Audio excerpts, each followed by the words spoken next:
Hi, this is Jim Blasingame, the Small Business Advocate, and if you'll give me 3 minutes of your time, I'll help you have the maximum opportunity to be successful in your small business.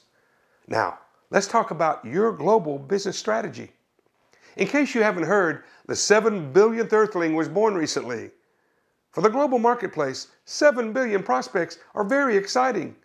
But for growing American small businesses, 96% of those folks live outside the U.S. Once, small business growth meant expanding to the next county. But in the 21st century, shifts in technologies and demographics have made growing outside of America's four walls increasingly compelling. But it's also produced 3 elemental global business questions. Who are my prospects? How do I connect with them? And how do I get paid? Let's focus on the who first with these global stats from the January 2011 National Geographic magazine, plus my own editorializing. 19% of Earthlings are Chinese, 17% are Indian, only 4% are American. By 2030, the first 2 will invert. By gender, males barely edge out females, 1.1 to 1.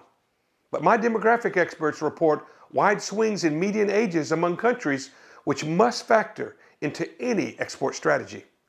In a historical shift, just over half of Earthlings are now urbanites.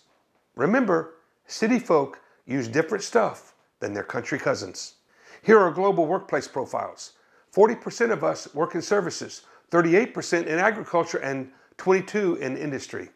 This means different things to different industries, but it means something to all businesses.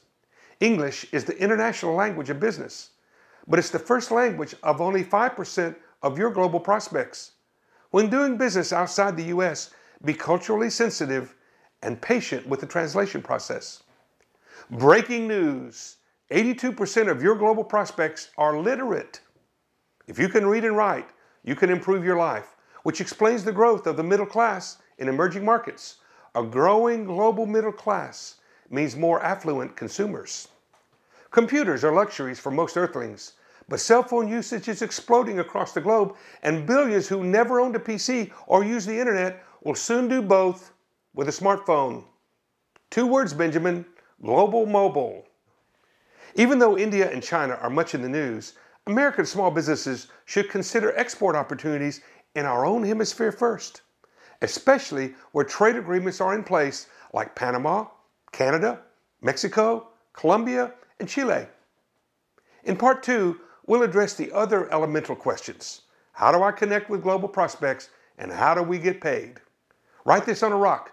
Consider business growth outside of America's four walls. This is Jim Blasingame. I'll see you on the radio or on the internet at smallbusinessadvocate.com.